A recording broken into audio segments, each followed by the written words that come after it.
কিছু সাহাবী এই হাদিসটি বর্ণনা করেছেন, তার ভিতরে একজন সাহাবীর নাম হচ্ছে ওয়াকিদ। নাম কি? ওয়াকিদ। এখন ইবনে কাসির রহমাতুল্লাহ আলাইহি বলেন এই ওয়াকিদের ব্যাপারে, এবং ইবনে হাজার আসকালানী রহমাতুল্লাহ আলাইহি তিনিও বলেন মাতরুকুন মাসিয়াতি ইলমিহি, সে একজন বড় আলেম হতে পারে, সে একজন ওয়াকিদি, সে একজন বড় আলেম হতে পারে, কিন্তু তার গ্রহণটি গ্রহণযোগ্য নয়, তার সূত্রটি, তার দলিলটি কি নয়? গ্রহণযোগ্য নয়।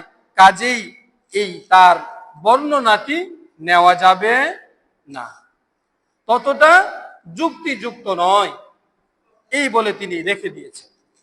এখন আসি যারা বলেন রবিউল আউয়াল মাসের ৮ তারিখে, তাদের দলিল দেখি। ইমামুল মাগাজি ইমাম মুহাম্মদ ইবনে ইসহাক রাহমাতুল্লাহ আলাইহি তিনি বলেন কানা মাউলুদুহু মাউলিদিহি সাল্লাল্লাহু আলাইহি সাল্লাম আমিল ফিল। তিনি বলেন নবীজি জন্ম লাভ করেছিলেন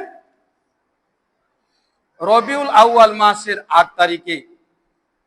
প্রমাণ হিসাবে, দলিল হিসাবে তিনি বলেন কাবায় হস্তি বাহিনীর হামলার 50 দিন পরে। কয়দিন পরে? কাবায় হস্তি বাহিনী হামলা করেছিল, এই ব্যাপারে তো আমরা জানি। আসহাবে ফিল নাকি?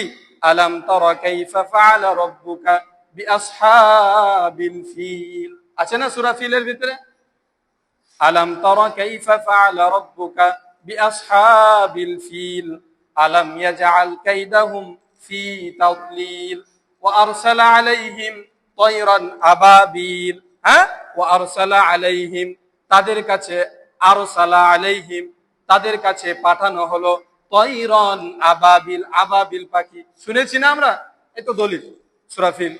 ওয়া আরসালা আলাইহিম তায়রান আবাবিল। তাহলে আমরা প্রমাণ পাইলাম যে আসহাবে ফিল, এই হস্তি বাহিনীর এই ঘটনা কোরআনের আয়াত দ্বারা, সূরা দ্বারা প্রমাণিত। তো তিনি দলিল হিসাবে বলেন যে নবীজি জন্ম লাভ করেছিলেন ৮ রবিউল আউয়াল।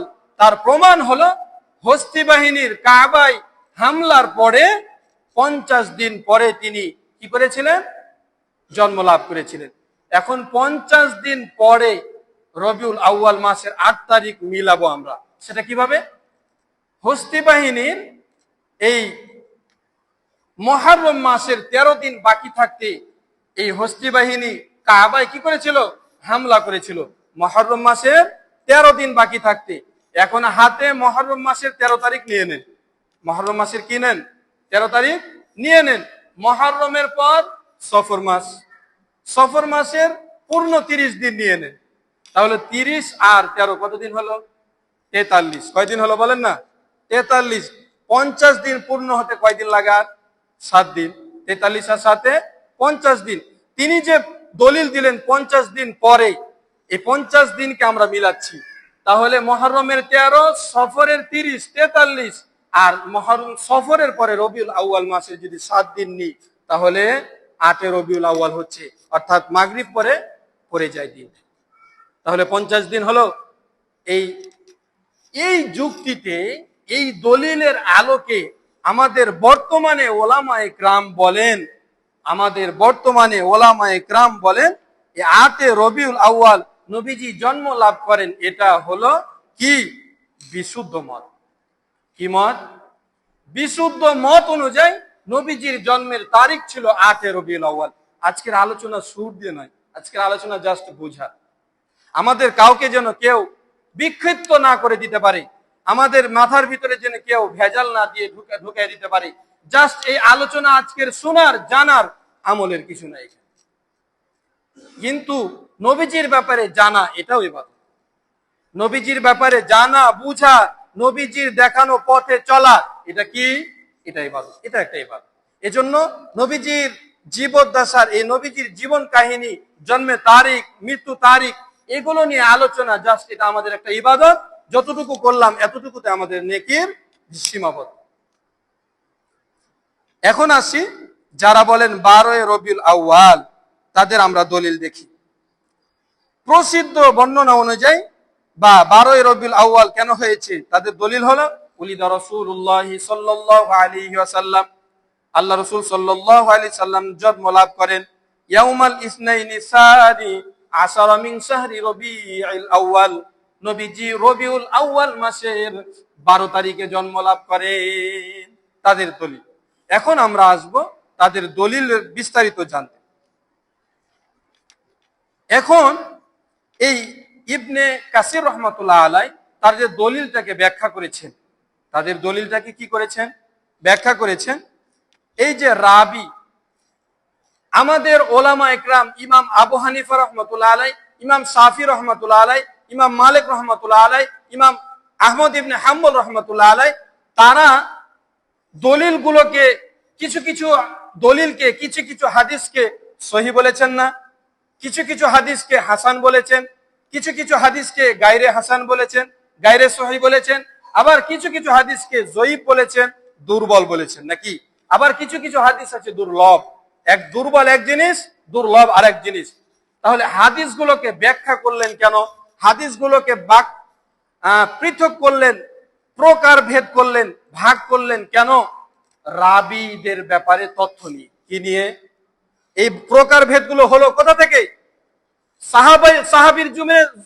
সাহাবীর জামানায় কোনো জাল হাদিস ছিল না, কোনো জয়ীফ হাদিস ছিল না, কোনো আহসান হাদিস ছিল না, কোনো দুর্লভ হাদিস ছিল না, কোনো জয়ীফ হাদিস ছিল না। এগুলো কোথা থেকে আসলো? ইমামরা যখন আমাদের কাছে পেশ করবেন তখন আমরা দলিল চাইবো। কি চাইবো? দলিল চাইবো। যে হাদিস কেউ বললো আর মেনে নিলাম, এটা আমরা করব? আমি আপনাকে একটা কথা বানায় বনে দিলাম, আপনি বিশ্বাস করবেন? করবেন না তো। যখন আমি দলিল দিয়ে কথা বলবো তখন আপনি কি বলবেন? যে না, ঠিক, এটা দলিল।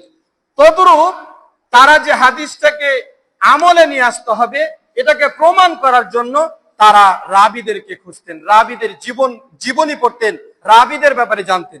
আমি হাদিস বর্ণনা করেছি, আপনি যখন আমার ব্যাপারে জানবেন যে না, এই ব্যক্তিটা সত্যবাদী, এই ব্যক্তিটা গুণবতী, এই ব্যক্তিটা ভালো, এই ব্যক্তিটা চরিত্র ভালো, তখন আপনি বলবেন না, এর প্রমাণটা নেওয়া যায় না। কি বলেন?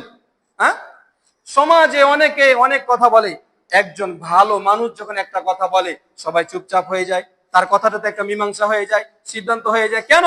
আমরা জানি অমুক ব্যক্তিটা ভালো।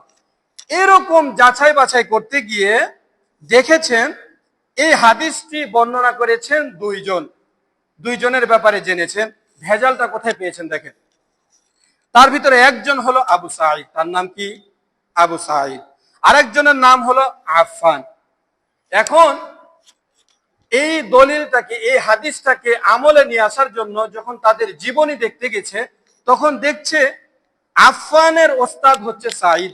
আমার একজন ওস্তাদ আছে না, পরশা মাদ্রাসার শিক্ষক, পরশা মাদ্রাসার শিক্ষকদের ওস্তাদ আছে হাটাজারি, হাটাজারিদের শিক্ষক আছে দেওবন্দ, এভাবে তো গেছে নাকি মুহাম্মদ সাল্লাল্লাহু আলাইহি সাল্লাম পর্যন্ত। তাহলে আফফানের ওস্তাদ হচ্ছে সাঈদ। কে? কথাগুলো কি আমার বুঝতে পারছেন? কথাগুলো কি বুঝতে পারছেন? সাঈদ।